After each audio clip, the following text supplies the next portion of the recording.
Então a gente está falando sobre discipulado e eu estou chamando de Trinity Lifestyle, né? Trinity Lifestyle. É meio bonito assim, né? Falar Trinity Lifestyle, mas na verdade o que é? A ideia de um estilo de vida. Nós queremos que o discipulado seja um estilo de vida dessa igreja. Ou seja, todas as pessoas que são membros, que participam dessa igreja, vão estar constantemente em discipulado. Uma vez alguém perguntou para mim assim: pastor, já estou em discipulado com você faz 8 meses, quando que ele acaba? Eu falei assim: então, quando Jesus voltar, a gente faz uma finalização e fala assim: acabou, né? Então até Jesus voltar, a gente vai estar fazendo o discipulado, porque se você olhar para a palavra de Deus, você vai perceber que a única tarefa real que Jesus deixou para nós aqui na terra foi: vão e façam discípulos de todas as nações. E eu oro assim, para que essa igreja seja uma igreja que vive o discipulado como estilo de vida. A gente não vai ter uma teoria. Às vezes a gente faz discipulado, alguns fazem discipulado. Não, eu penso que nós como igreja, nós precisamos todos pensar em discipulado. E hoje eu queria falar sobre uma coisa muito legal. Eu quero falar sobre o discipulado simples. Discipulado simples. Nós precisamos simplificar as coisas. Eu não sei de você, eu não sei se você é que nem eu, que acha que a vida é complicada. Não precisa levantar a mão, mas você acha que a vida é complicada? A vida é complicada, né?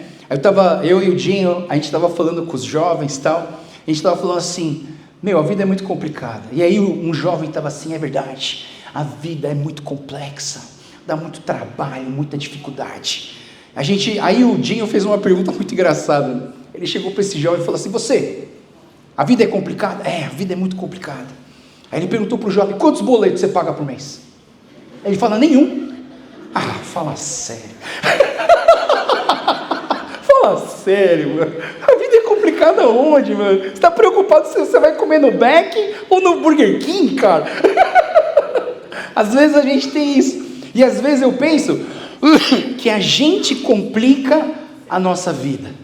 Aí a pergunta que eu faço é: a nossa vida é complicada ou será que somos nós que complicamos ela?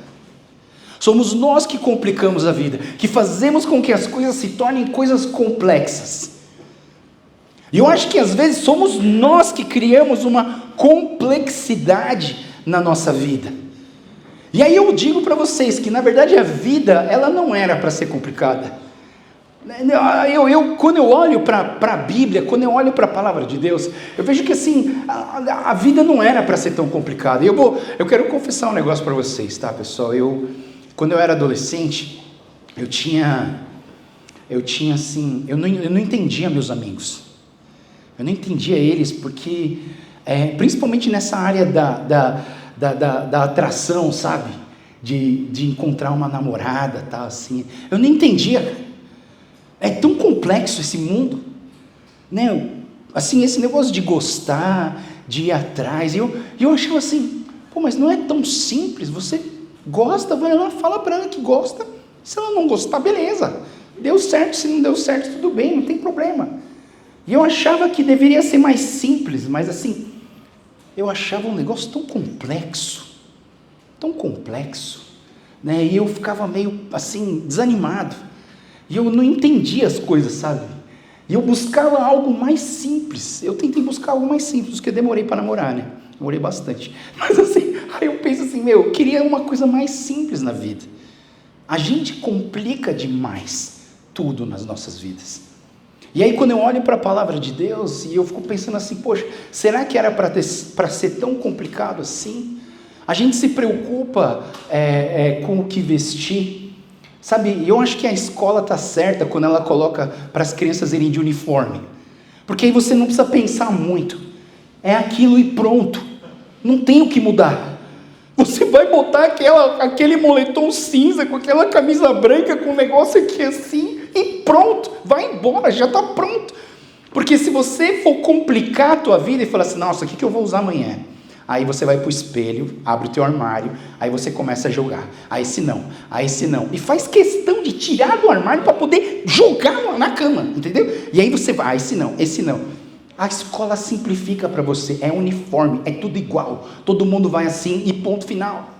E eu penso que às vezes a nossa vida, ela é muito complicada, por quê? Porque nós criamos várias preocupações. A palavra de Deus diz lá em Mateus: por isso eu lhes digo que não se preocupem com a vida diária, se terão o suficiente para comer, beber ou vestir. A vida não é mais do que a comida, o corpo não é mais do que a roupa.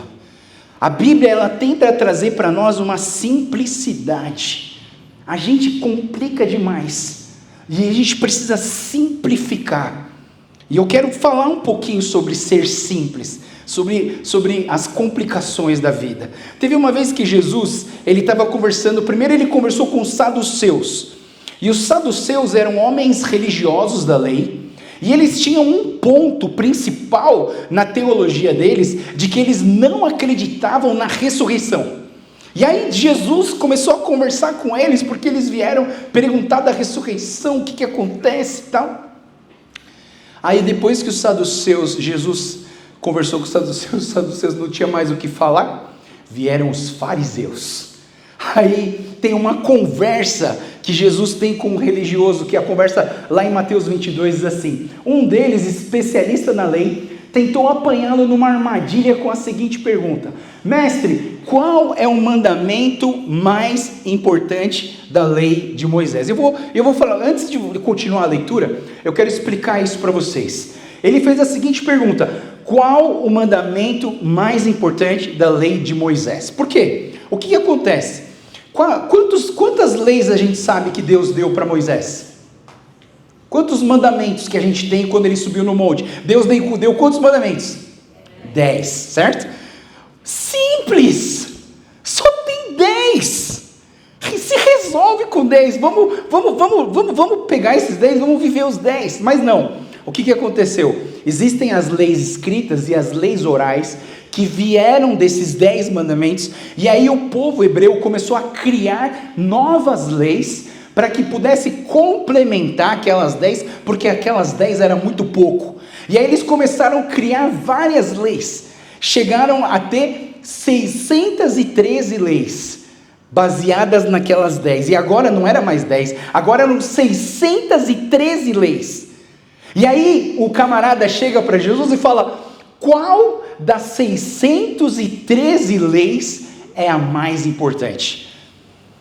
Era uma armadilha, ele queria pegar Jesus, ele queria falar: esse cara não sabe das coisas, esse cara não é bom, esse cara não é Deus. E aí Jesus, ele pega 613 leis, e ele diz assim: ame o Senhor, o seu Deus, de todo o seu coração, de toda a sua alma, de toda a sua mente. Esse é o primeiro e o maior mandamento. E o segundo é igualmente importante: ame o seu próximo como a si mesmo. E toda a lei e todas as exigências dos profetas se baseiam nesses 2 mandamentos. Jesus, ele pegou 613 leis e resumiu em apenas 2, que uma na verdade complementa a outra.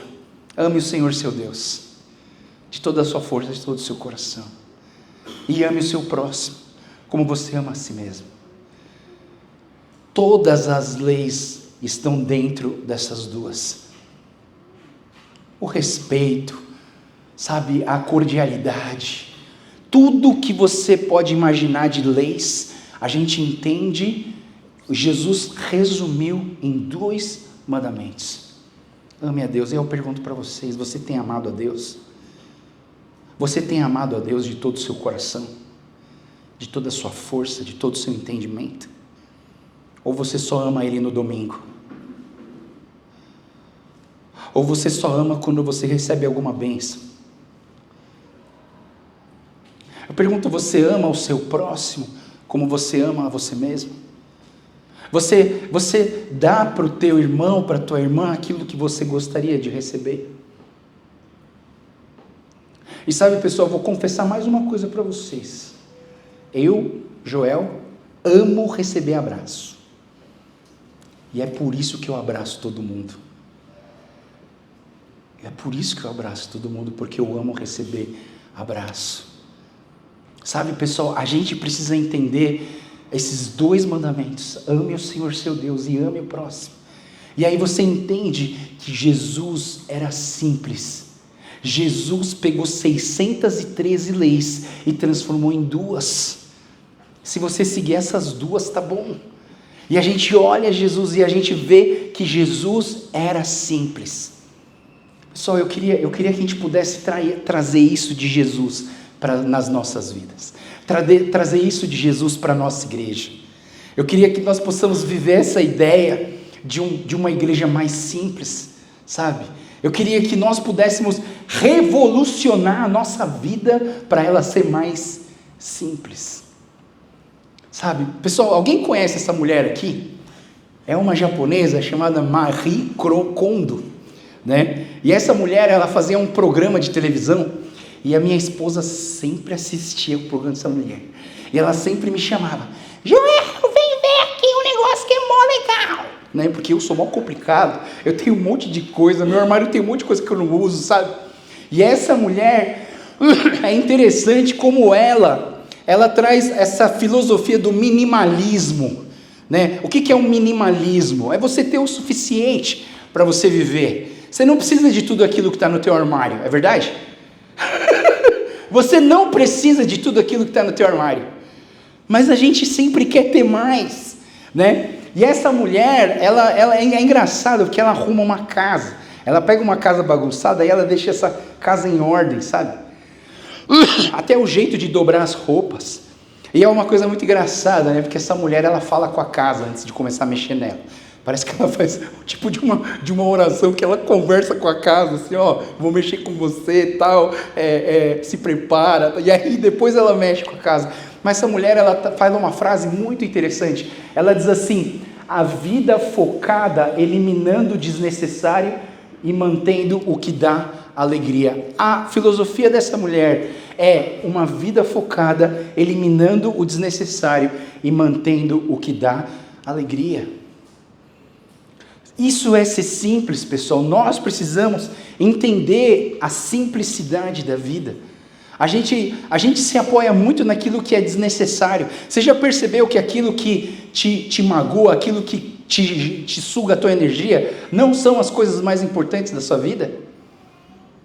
É no trabalho, é no trânsito, é o seu paciente chato, é o seu companheiro de trabalho, é alguém na rua, e aí você gasta a sua energia com aquelas pessoas que não são tão importantes, e você volta para casa cansado, porque você gastou a sua energia com aquelas pessoas que não são importantes. E aí você chega em casa e a sua esposa, o seu marido, seus filhos chegam e falam oi para você, e você fala assim: não fala comigo, vou tomar banho, vou pro meu quarto assistir um dorama e eu vou dormir. Você entende, pessoal? A gente gasta a nossa energia com quem a gente não deveria gastar, e quando chega naqueles que nós deveríamos gastar, nós estamos cansados. Elimina aquilo que é desnecessário, para que você possa focar naquilo que dá alegria. Então, quando eu falo em ser simples, eu queria falar 3 coisas que não é ser simples, tá? Porque às vezes as pessoas entendem que ser simples é essas 3 coisas que eu vou falar, mas eu quero falar para vocês que não é. Ser simples não é ser raso, não é ser superficial, não é ser só uma pessoa que vive de aparências. Ser simples não é ser raso, ser aquela pessoa que não tem profundidade nos pensamentos. Não, ser simples não é ser raso. Ser simples também não é ser fácil, vamos fazer só o que é fácil, o que é complicado a gente não faz. Não é isso. Ser simples não é isso. É isso que você fazer só o que é fácil, isso tem um outro nome, chama preguiça. A gente é preguiçoso porque a gente quer fazer só o que é fácil. E aí eu penso que ser simples não é ser só coisas fáceis. Aliás, cá entre nós, é mais fácil ser complicado do que ser simples, não é verdade? É mais fácil ser complicado. É só deixar a vida te levar, que a vida vai te levar para uma complexidade. E também, ser simples não é ser pobre. Simplesmente pobre no sentido de não ter valor. Eu vou fazer só coisas que não me dão valor, que não me dão alegria, sabe? E aí eu penso assim, tem gente que confunde ser simples com ser pobre, mas não estamos falando disso. Agora eu quero falar 3 coisas do que é ser simples. Ser simples é ser focado, é ser claro, né? Ser simples é quando você consegue, de uma maneira simples, explicar uma coisa complexa em 2 palavras. Sabe, eu e a Dé, em 2019, a gente começou um movimento de jovens, e aí a gente chegou e a gente queria conhecer esse movimento, saber o que tinha nesse movimento, qual que eram os pilares desse movimento. E aí eles falaram assim, nossos pilares são 5, né? Nós queremos evangelismo. Precisa explicar evangelismo? Não. Todo cristão evangeliza, certo? Nós buscamos um avivamento. Maravilha, não precisa explicar também. Todo mundo está buscando um avivamento no Espírito Santo, certo? Nosso movimento é um movimento que capacita os jovens. Perfeito, cara, é isso que a gente quer. A gente quer capacitar os jovens. Aí o quarto ele fala assim, o nosso movimento é um movimento que defende a voz asiática. Calma aí, bro. O que você quer dizer com defende a voz asiática? Ele precisou de 40 minutos para me explicar o que é defende a voz asiática. Eu falei assim, tira esse negócio daí, isso aí não vai funcionar. Então, no país que ele vivia, de uma certa maneira, como os asiáticos eram minoria, e eram perseguidos, e eram meio discriminados, então, de uma certa maneira, ele entendeu que ele precisava defender os asiáticos, e a voz asiática. Eu falei, aqui no Brasil você não precisa fazer mais isso. Aqui você não precisa mais fazer isso. Aqui a gente não precisa dessa defesa dos asiáticos. Os asiáticos já estão inseridos em todo lugar, mano, né? Asiático é pior que motoboy, cara, tá em todo lugar. Todo lugar que você vai tem um carinha de olho puxado, né? Então assim, não tem problema. E aí assim, aí eu até entrei em choque com esse líder, que eu falei assim, esse negócio de asiático é uma estratégia legal, mas não um pilar. Não é um fundamento do movimento, mas a gente pode começar trabalhando com os asiáticos, mas para alcançar o mundo, para alcançar evangelismo, avivamento, capacitação dos jovens. A gente pode começar com os asiáticos? Pode, mas eu não vou alcançar só asiático, eu não vou defender só a voz asiática, eu vou defender a voz de todos. Então, isso é ser simples, é ser claro. Ser claro e ser focado também. Uma pessoa que vive focada, ela não fica perdendo tempo com coisas que não são importantes. Eu vou contar uma história para vocês. Chegou um cara para o pastor, não era eu, graças a Deus. Chegou para o pastor e falou assim, pastor, eu vou sair dessa igreja. Eu não aguento mais essa igreja, eu vou ir para uma outra igreja. O pastor falou, mas meu irmão, qual a razão? Por que você quer ir para outra igreja? Ele falou, pastor, eu não aguento mais essa igreja. Eu vou lá no culto, aí tem uma lá que está mexendo no celular. Aí tem um outro lá que fica lá no fundo só comendo. Aí fica outro cara que fica ali no cantinho, só fica conversando com o amigo dele. Aí eu não aguento, pastor, essa igreja não dá, eu não consigo me concentrar, eu não consigo ouvir a palavra, porque um monte de gente fica fazendo coisa, e aí me atrapalha, pastor, eu não aguento mais, eu vou sair dessa igreja. O pastor falou, tá bom, se você quer sair, você sai, mas assim, posso pedir uma coisa para você fazer no culto, no próximo culto? E aí você só faz essa coisa para mim, muito simples. E aí você pode ir embora, você pode procurar uma outra igreja. Só quero que você faça uma coisa. Ele falou, o quê, pastor? O quê? Eu quero que você pegue um copo e você enche esse copo de água até a borda, assim. E eu quero que você passe o culto inteiro e você não derrame nenhuma gota desse copo. Ele vai estar na sua mão. Aí o cara fala, pastor, tranquilo, isso é fácil. Aí ele pegou o copo, encheu e ficou o culto inteiro com o copo, olhando para o copo assim. Se não derramava água, porque cumprindo essa tarefa ele ia poder ir para outra igreja. E ele ficou assim o culto inteiro. Aí o culto acabou, ele botou de lado, falou assim, pastor, consegui, não derrubei nenhuma gota de água. Aí o pastor falou assim para ele, você viu as pessoas conversando do seu lado? Ele falou, não. Você viu o pessoal lá comendo no fundo? Não. Você viu a irmãzinha mexendo no celular? Não. É porque a sua vida não é focada em Deus. É porque as distrações estão tomando um lugar na sua vida que não deixa você focar naquilo que é importante. Só eu não recomendo que você faça essa experiência, mas eu fiz essa experiência e fiz sozinho, graças a Deus, né? Sabe que quando você está dirigindo e começa a chover, a primeira coisa que a gente faz é o quê? Ligar o limpador de para-brisa, certo? Só que um dia um cara falou assim para mim: Joel, a gente não precisa de limpador de para-brisa, a gente precisa focar naquilo que é importante. Da próxima vez que chover, não liga o limpador de para-brisa, foca na pista. Foca na pista, porque se você não se manter na pista, você pode causar um acidente e matar todo mundo que está dentro do seu carro, e você também pode morrer. E aí eu fiz essa experiência, um pouco perigosa, não recomendo que ninguém faça. Mas quando começou a chover, não liguei o para-brisa, e eu fiquei de olho na estrada. Não deu nenhum erro, não saí, não bati no carro da frente, não deu nada de errado. E aí eu fico pensando, realmente, pode cair vários problemas na sua vida, mas se você manter a sua vida focada em Deus, Deus vai sempre suprir a sua necessidade, vai acalmar o seu coração, vai te dar alívio, vai te dar direção, vai salvar a tua vida. Então ser simples é sim ser focado, e também ser descomplicado. Em vez de deixar a vida complicada, tenta deixar ela mais simples. Eu vejo que a equipe de louvor faz isso. Que hoje eu olho assim, tem 1, 2, 3, 4, 5, 6 fios.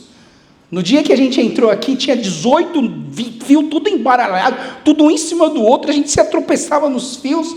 Cada vez eles foram tirando fio para ficar menos fio, para ficar menos bagunçado. Descomplica a sua vida, isso é ser simples.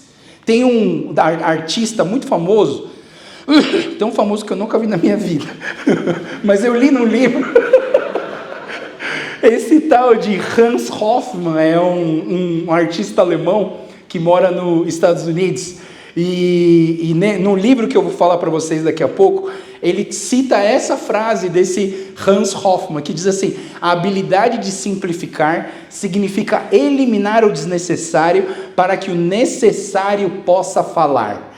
E a arte dele é uma arte minimalista, uma arte moderna. Eu até coloquei um dos quadros dele aqui, né? E as cores que ele põe são todas conectadas com a simplicidade do que ele quer mostrar no quadro deles. E o quadro deles passou a ser algo muito valioso. Por quê? Porque ele eliminou o desnecessário para que o necessário pudesse falar.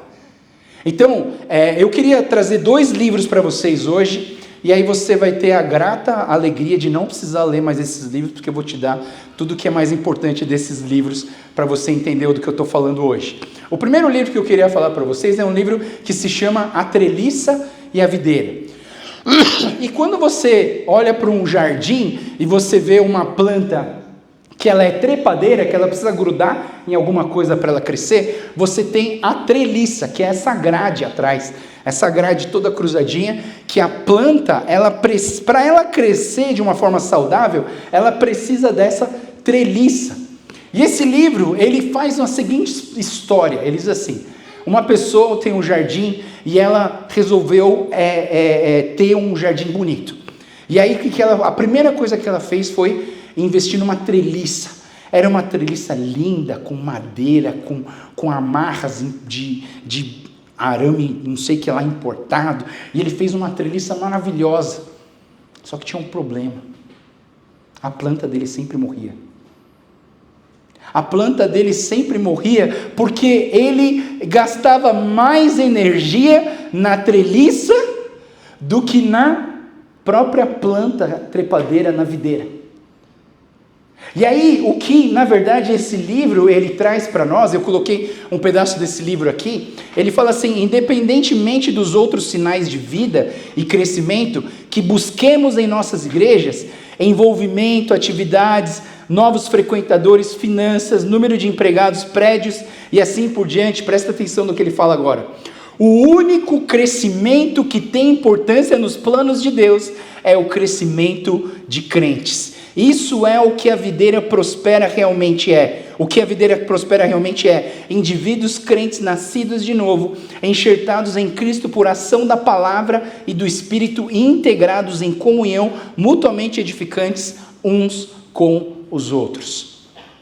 Então, quando a gente olha para esse livro que fala da treliça e da videira, ele está falando assim: será que você está investindo nas vidas? Ou será que você está investindo na estrutura? O que adianta você ter um prédio lindo e maravilhoso e não ter ninguém para assistir o culto? Eu conheço alguns missionários que fazem tudo errado. Primeiro eles vão no lugar, eles constroem uma igreja gigante, linda e maravilhosa. Depois eles pensam: quem eu vou colocar dentro? Então eu entendo que primeiro a gente precisa investir nas vidas. Então quando a gente olha para a treliça, na verdade o que são as treliças? A treliça ela é composta de gerência, finanças, programações, infraestrutura, organização, atividades. E aí isso aqui é a treliça. É claro que a gente precisa de tudo isso. A gente precisa de tudo isso. Mas eu vou gastar mais da minha energia nisso, ou eu vou gastar mais das minhas energias no que a gente chama de vidas? Então eu como pastor Joel, eu não quero gastar minha energia, a maior parte da minha energia em estrutura, em pensar só em programações, em atividades. A minha maior preocupação é cuidar de vocês. A minha maior preocupação é que vocês estejam buscando do Senhor, crescendo do Senhor, conhecendo do Senhor, entendendo a salvação que vocês têm em Cristo Jesus. Essa é a minha maior preocupação. A minha maior alegria não é ver as finanças da igreja crescendo. A minha maior alegria não é ver uma atividade do Dia das Crianças que deu tudo certo, que todo mundo saiu dando risada. A minha maior alegria é quando eu vejo uma pessoa dessa igreja sendo transformada pelo discipulado e pela palavra de Deus. Então, eu queria deixar bem claro que aqui na Igreja Trini a gente tem as vidas e a gente tem a treliça. A gente tem a treliça, mas nós somos uma igreja que vai investir em vidas. Essa igreja vai ser uma igreja que vai investir em vidas. Talvez você até fale assim: pô, mas essa igreja aqui é mó esquisita, cara. Não tem evento, eles não fazem congresso, eles não fazem aquela atividade de show, de apresentar as bandas. Nós somos uma igreja que vai investir em vidas. Então, se você está procurando uma igreja cheia de programação, eu posso indicar para vocês umas igrejas que tem um monte de programação, bem legal. Aqui nós vamos investir em vidas. Aqui o nosso foco é cuidar de você. O nosso foco é garantir que você esteja crescendo em Cristo Jesus e na palavra de Deus. É garantir que você esteja buscando Deus da sua vida todos os dias na sua vida. Então, para que nós possamos pensar nessa igreja que investe em vidas, nós precisamos fazer algumas perguntas para nós. Algumas perguntas até para os seus líderes. E eu vou colocar essas perguntas para vocês. A gente precisa perguntar: qual é o propósito de sermos igreja? Qual é o propósito de sermos igreja? Nós precisamos entender qual que é a visão dessa igreja. E a gente sabe, a gente fala várias vezes, as pessoas até decoraram. A Igreja Trini é uma igreja que busca profunda intimidade com Deus, que manifesta a verdadeira adoração e que serve a Deus e ao próximo. Mas nós temos que fazer outra pergunta: o que fazemos para alcançar esse propósito? Tá bom, pastor, a gente tem uma visão, a gente tem um lugar para onde a gente quer ir. Agora a pergunta é: o que nós vamos fazer para alcançar essa visão? Mas a gente tem uma outra pergunta também, a gente tem que perguntar: será que todas as áreas da igreja estão buscando esse propósito? Ou será que é só o departamento de crianças que está buscando? Será que todos os departamentos da igreja estão buscando isso? E outra pergunta também: será que as pessoas estão comprometidas com esse propósito? Será que todo mundo aqui na nossa igreja, que é membro dessa igreja, está comprometido com esse propósito? Ou você só quer assistir um culto de domingo? E não tem nenhum problema, tá, pessoal? Não tem nenhum problema você assistir só o culto de domingo. Mas o que a gente quer nessa igreja, pessoas comprometidas com esse propósito. E eu, preparando esse material, eu li nesse livro, eu tive que ler ele de novo, um pedaço dele, e achei um trecho que dizia o seguinte: os cristãos estão cansados de igrejas focadas em controle e performance. Eles desejam relacionamentos saudáveis que gerem ensino, transformação e crescimento espiritual. Aonde você consegue relacionamentos saudáveis que gerem ensino, transformação e crescimento espiritual? Não é no culto, é no discipulado. Por isso que nós estamos focando no discipulado. E aí o segundo livro que eu trago para vocês, para terminar, mas está na metade, tá, pessoal? Aguenta aí, que hoje eu botei um monte de coisa para falar. Esse livro chama A Igreja Simples. E aí, na verdade, o que é mais importante desse livro, está escrito bem pequenininho aqui no meio, ó. Você consegue ler? Não, mas eu vou deixar ele maior. O texto diz assim: retornando ao processo de Deus para fazer discípulos. Isso é ser uma igreja simples, retornando ao processo de Deus para fazer discípulos. E a nossa igreja está buscando exatamente isso, está buscando fazer aquilo que é o mais importante. Então o livro diz assim: há muitas atividades e eventos que não são inspirados por Deus, mas foram projetados para manter as pessoas ocupadas, atrapalhando o foco principal da igreja, que é fazer discípulos. Então, nós não queremos fazer e criar atividades só para deixar você ocupado. Morro de medo, eu e a Dé, a gente morre de medo de ficar sobrecarregando você com um monte de coisa para fazer. Às vezes a gente pede um monte de coisa para você, mas é porque a gente não vê ninguém capaz para ajudar nessa área. Mas a nossa ideia como pastores dessa igreja é buscar essa ideia de não atrapalhar o plano principal de Deus, que é o discipulado. E aí esse livro ele define igreja simples assim. A igreja simples é o quê? É uma igreja organizada buscando... O que é uma igreja simples nesse livro? É uma igreja organizada buscando estrategicamente uma visão que gera discípulos de Jesus. Simples. É isso que deveria ser a nossa igreja. E aí quando você lê esse livro dá 4 passos para você chegar na igreja simples. E os passos são clareza, movimento, alinhamento e foco. Eu vou falar sobre cada um deles para a gente entender como que nós podemos fazer com que a nossa igreja se torne uma igreja simples. E você tem que me ajudar nisso. Quando a gente estiver fazendo alguma atividade ou alguma ação da nossa igreja, eu quero que você me pergunte: mas pastor, será que está claro aquilo que a gente está fazendo?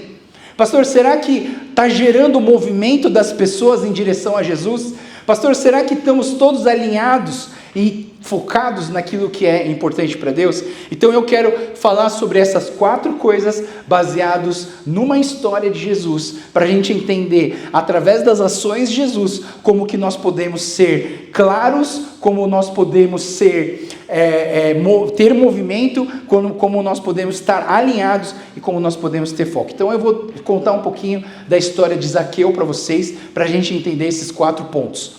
Zaqueu é aquele baixinho que queria ver Jesus, mas ele não conseguia. E o texto lá em Lucas, ele vai dizer o seguinte: Jesus entrou em Jericó e atravessava a cidade. Havia ali um homem rico chamado Zaqueu, chefe dos cobradores de impostos. Tentava ver Jesus, mas era baixo demais e não conseguia olhar por cima da multidão. Por isso, correu adiante e subiu numa figueira brava, no caminho por onde Jesus passaria. Quando Jesus chegou ali, olhou para cima e disse: Zaqueu, desça depressa, hoje devo hospedar-me em sua casa. Sem demora, Zaqueu desceu e com alegria recebeu Jesus em sua casa. Ao ver isso, o povo começou a se queixar. Ele foi se hospedar na casa de um pecador. Enquanto isso, Zaqueu se levantou e disse: Senhor, darei metade das minhas riquezas aos pobres, e se explorei alguém na cobrança dos impostos, devolverei 4 vezes mais. Jesus respondeu: hoje chegou a salvação a essa casa, pois este homem também é filho de Abraão, porque o Filho do Homem veio buscar e salvar o que estava os perdidos. Amém. Nesse texto aqui, então, essa história de Jesus, eu queria que a gente pudesse olhar para ela e tentar entender esses 4 pontos da igreja simples, que é a clareza, o movimento, o alinhamento e o foco. Então, quando a gente olha esse versículo, Zaqueu, Jesus chega debaixo da árvore e fala: Zaqueu, desça depressa, hoje devo hospedar-me na sua casa. Jesus é claro, você entende? Tudo bem que parece que ele é um pouco atiradinho, né? Ele é um pouco, né? Chegar para alguém aqui e falar assim: ô Tiaguinho, hoje eu vou lá na tua casa, cara, dormir lá, beleza? meio assim, espontâneo demais, né? Você, pô, mas eu preciso arrumar a casa. Minha esposa não quer deixar.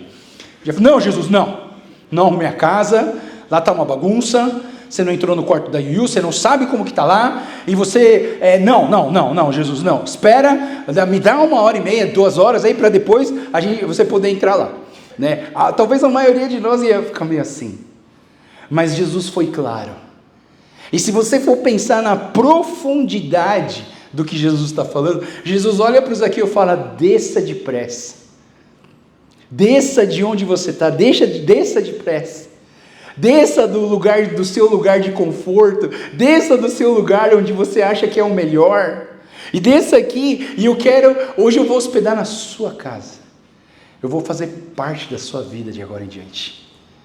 Jesus, ele fala de uma maneira simples e clara. Então, quando a gente fala de clareza, a gente precisa entender que a comunicação precisa ser simples e inteligível. Simples e inteligível. Sabe, pessoal, eu ouço alguns elogios da minha pregação, né? Eu vou ser meio snob agora para vocês, vou falar duas coisas que as pessoas falam bem da minha pregação. A primeira delas, né, eu nunca vou esquecer, um menino falou assim, pastor, sua pregação é a melhor pregação que eu já ouvi na minha vida. Nunca vi uma pregação melhor que a sua. Aí eu cheguei para ele e falei assim: mas por que você acha que minha pregação é boa? Porque ela é curta. Aí toda aquela alegria, sabe, ela foi indo embora, sabe? E aí sabe quando você está lá no alto, de repente você começa a descer assim bem rápido. Mas uma segunda pessoa, ela falou uma coisa assim, falou que a minha pregação era boa. Eu falei assim: mas por que você acha que a minha pregação é boa? E aí ele falou uma coisa muito interessante, ele falou assim: pastor, eu não sei como que você faz, mas você faz as coisas complicadas da Bíblia se tornarem simples. Esse foi o melhor elogio que eu já ouvi na minha vida, o melhor.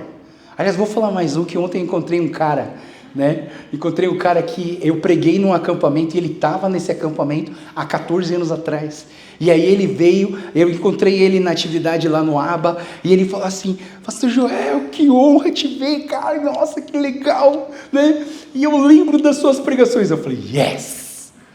Aí eu fiz a seguinte pergunta: o que você lembra? Droga. Ele falou: das piadas. Poxa vida, tanta coisa boa que eu falei, tanta Bíblia que eu falei, e ele só vai lembrar das piadas. Mas pessoal, na nossa vida, para você ter uma vida simples, você precisa comunicar simples e inteligível, né? Sabe, a comunicação que você faz, ela precisa envolver certeza, precisa eliminar a confusão. Vamos tentar ser simples, vamos tentar trabalhar as coisas mais simples.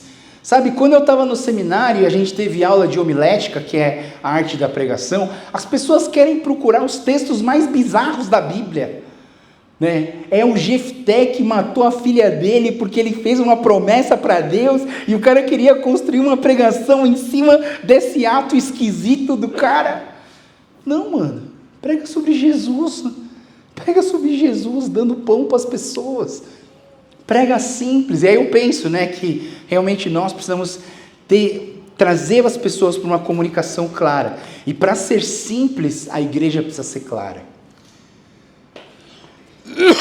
Então eu entendo que, por isso que a gente está um ano inteiro falando sobre a visão da igreja, sobre a missão da igreja, sobre os valores, o estilo da igreja, para que você possa entender que caminho que nós estamos tomando, né? A igreja precisa ser clara. A segunda coisa que a gente precisa ver é o movimento. E quando você olha lá para o texto de Zaqueu, ele fala assim, Jesus chama o Zaqueu para descer. Olha só a reação do Zaqueu. Quando Jesus comunica claro, ele fala, Zaqueu, desça depressa que eu quero me hospedar na tua casa. Olha só o que acontece, sem demora. Primeira coisa muito importante, sem demora. Foi uma coisa rápida. Ele teve uma reação rápida, sem demora. Zaqueu desceu com alegria e recebeu Jesus em sua casa. Isso é movimento. Você percebe? Ele desceu, ele recebeu e Jesus em sua casa, ele se movimentou. Quando uma igreja precisa se movimentar, nós precisamos nos movimentar. E eu vou dizer para que a gente teve um movimento rápido de 2 semanas para cá, certo? Chegou uma notícia de que uma outra igreja ia usar o nosso horário de manhã. O que nós fizemos? Rapidamente nos movemos para a tarde. Algumas pessoas gostaram, algumas pessoas não gostaram, algumas pessoas estão felizes da vida, outras estão orando para a gente voltar para amanhã. Mas assim, a gente fez o quê? Nós nos movemos. Diante de uma situação, nós precisamos nos mover. E eu fiquei, pessoal, vou falar uma coisa para vocês, tá? Eu fiquei orgulhoso de vocês. Eu pensei assim, cara, essa igreja é boa. Porque no momento você podia ter falado, eu não ouvi ninguém reclamando, mas você podia ter falado, ai pastor, mano, fala para os caras lá que a gente quer ficar de manhã. Não, a gente não quer sair da manhã, a gente quer ficar na manhã. Fala lá, pastor, não é justo, vamos processar eles. Não pode fazer assim, eles têm que dar um prazo de 30 dias para nós, eles não podem simplesmente falar no domingo que vem, vocês têm que sair. É verdade, né? Mas ninguém veio falar isso para mim. Pelo contrário, eu ouvi um cara falar assim para mim, pastor, se você marcar a igreja meia-noite embaixo da árvore do Ibirapuera, a gente vai assistir culto lá. É esse movimento que nós precisamos. O movimento, ele traz essa organização e essa execução de etapas. O movimento é o fluir do processo. Nós estamos fazendo o processo do discipulado.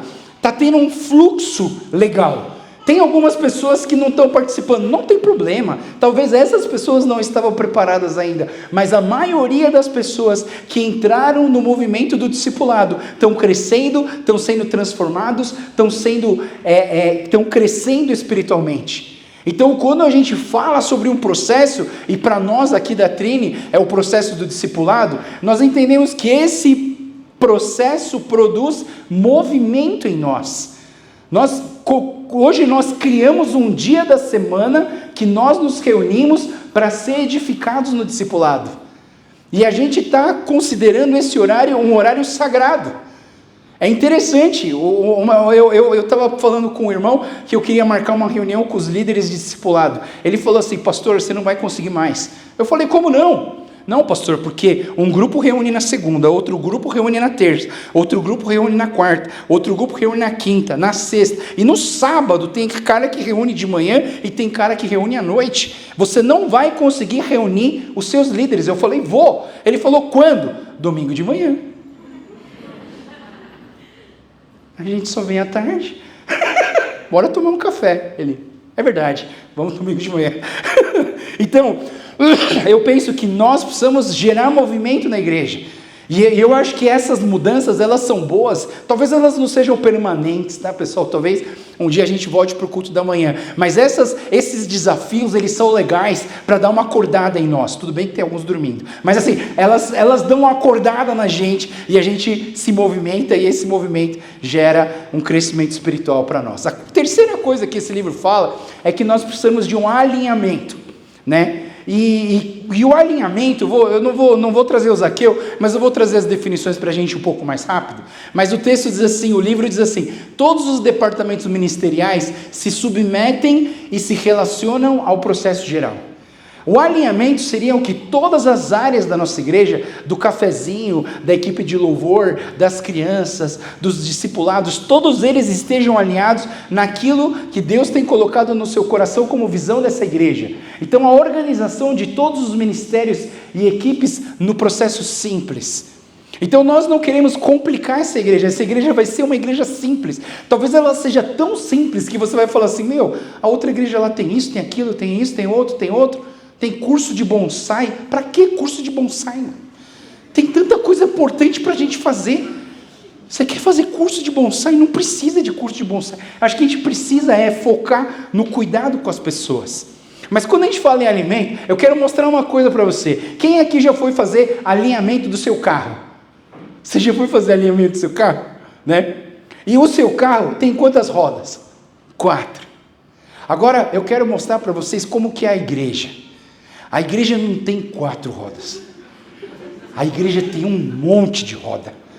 Você entende? Então, todos os departamentos, todas as áreas da nossa igreja precisam estar alinhados. E aí eu vou dizer para você, o que acontece se uma dessas rodas estiver desalinhada? O que vai acontecer? O pneu vai comer errado, e aí o pneu vai estragar, e aí o carro pode se danificar por causa de um pneu que se estragou. Por isso que nós precisamos estar todos alinhados, focados no mesmo projeto. O projeto de ser uma igreja simples, um projeto de voltar ao chamado de Deus para nós discipularmos as pessoas. Nós precisamos entender esse alinhamento que nós precisamos ter em Deus. Não é interessante que quando Zaqueu ele entende Jesus, e o que é mais legal, né, pessoal, nessa história, é que a gente não sabe o que Jesus falou para o Zaqueu. A gente não sabe qual o texto bíblico que Jesus usou para converter Zaqueu. A gente não sabe o que Jesus falou, quais foram os 4 pontos da pregação do Zaqueu, para que o Zaqueu fosse transformado pelo poder de Deus. A gente não sabe. Mas a gente sabe que Jesus estava lá. A gente sabe que Jesus é simples. E que talvez só o fato de Jesus querer estar com você já começa uma transformação na sua vida. Só de você entender que esse Jesus morreu numa cruz por você, para te dar vida. Talvez só isso possa te levar a viver uma vida transformada pelo poder de Deus. O último ponto que eu quero trazer para vocês também é o foco, né? E lá em Lucas, na história de Zaqueu, a gente tem esse texto, né? O capítulo 8, o versículo 7 e versículo 8 diz assim: ao ver isso, né, Jesus foi na casa do Zaqueu, e Zaqueu era um pecador, né? Eles consideravam os cobradores de impostos pecadores, por quê? Porque os cobradores de impostos eram judeus que pegavam o dinheiro dos judeus e davam para os romanos. Os caras não eram só pecadores, eles eram pecadores e eles eram traidores da nossa raça, porque eles pegam o dinheiro da gente que é da mesma raça e eles dão para um cara que não é da nossa raça e que está espancando a gente na sociedade. Então os cobradores de impostos eram pecadores. E aí as pessoas olham para essa situação e falam: ao ver isso, o povo começou a queixar, ele foi se hospedar na casa de um pecador. Quantas vezes você foi movido por críticas na sua vida? Quantas vezes você deixou de fazer algo que você achava importante porque você ficou pensando: o que as pessoas vão pensar de mim? Sabe, pessoal, muitas vezes a gente se move simplesmente porque a gente não quer que as pessoas falem da gente. Mas e se aquilo que você vai fazer, ou que você quer fazer, é algo de Deus, que vai honrar o nome dEle? Você não vai fazer porque as pessoas vão falar mal de você? Você percebe? Essas coisas a gente precisa aprender a jogar fora. A gente precisa aprender a jogar fora. Você tem, por exemplo, a festa do Halloween. Se você for estudar a festa do Halloween, é algo muito demoníaco. É algo muito demoníaco. Os adoradores de Satanás falam que é o melhor dia do ano deles. É o dia do Halloween. Aí você fala assim, não, mas é só uma brincadeira. É só uma brincadeira. Você brinca com aquilo que você odeia? Eu não brinco com aquilo que eu odeio. Então nós precisamos focar, mas pastor, se eu não fizer, as pessoas vão falar mal de mim. Você não precisa se preocupar com o que os seus amigos querem de você. Se você acha que o certo é viver a santidade, viva em santidade. Ah não, pastor, mas é que as pessoas falam que eu tenho que fazer isso, tenho que fazer aquilo, tenho que beber, tenho que ficar com as meninas. Faz aquilo que Deus tocou no seu coração. Viva em santidade, isso é viver simples. É viver focado. Quando a gente fala sobre foco, a gente tem que aprender a eliminar o desnecessário. Elimina aquilo que não é importante, aquilo que é desnecessário. Abandona tudo aquilo que estiver fora desse processo simples de Deus, de buscar Deus na sua vida. O foco é o que dá energia para a clareza, para o movimento e para o alinhamento. Olha só que interessante, se você conseguir focar naquilo que é importante, você vai ajudar, você vai potencializar a clareza, a mensagem simples, você vai potencializar a movimentação daquilo que faz a gente crescer e o alinhamento daquilo que Deus quer de nós. Então, eu falei para vocês de Mateus capítulo 6, no começo dessa pregação, e eu trago para vocês o resultado desse texto de Mateus. Ele fala, busquem em primeiro lugar o reino de Deus e a sua justiça, e todas as outras coisas vos serão acrescentadas. Isso é ser simples. Busque a Deus em primeiro lugar. Quando você acordar, faça uma oração. Leia a palavra de Deus no começo do seu dia. Talvez você, mas é que eu acordo, parece um zumbi, não consigo nem me concentrar. Tá bom, escolhe um outro horário, mas busca a Deus na palavra. Não deixe de participar do seu discipulado. O seu discipulado precisa ser assim, sagrado. Sabe um negócio sagrado? Isso aqui é sagrado. Não marco nada na hora do meu discipulado. Porque o discipulado vai trazer você para buscar em primeiro lugar o reino de Deus. E eu vou dizer para vocês, se você buscar Deus em primeiro lugar, Ele vai acrescentar todas as outras coisas para você. Confia nele. E que a nossa igreja, a Igreja Trini, seja uma igreja que vive, fui embora, que vive a clareza, o movimento, o alinhamento e o foco. Tá? E esse livro, ele traz uma frase, quero trazer essa frase para vocês, para a gente terminar essa pregação de hoje. O discipulado não é um processo paralelo, não é alguma coisa que está acontecendo paralelamente à nossa igreja, não é um processo paralelo, é a espinha dorsal do crescimento real e sustentável da igreja. Para isso é necessário investimento na formação de líderes. É por isso que eu quero investir a minha vida em formar líderes em vocês. Meu desejo é que todas as pessoas desse lugar se tornem grandes líderes. E eu oro para que você seja melhor do que eu, muito melhor do que eu, para que você possa ser um líder que leva as pessoas para conhecer o Senhor Jesus. Então, ser simples, buscar investir nas vidas, buscar clareza, movimento, alinhamento e foco. É isso que nós chamamos do discipulado aqui na nossa igreja. E o discipulado vai se tornar o nosso estilo de vida da Igreja Trini. Amém? Vamos ficar em pé, fazer uma oração, vou chamar a equipe de louvor. Amém? Muito bom. Espero que Deus tenha falado com você e tocado no seu coração. Feche os seus olhos nesse momento. Senhor Deus, nós queremos Te agradecer, Pai, por esse tempo de poder entender a simplicidade do Teu Evangelho, a simplicidade da igreja, e entender como que o Senhor Jesus era simples e ainda é simples e nos quer simples.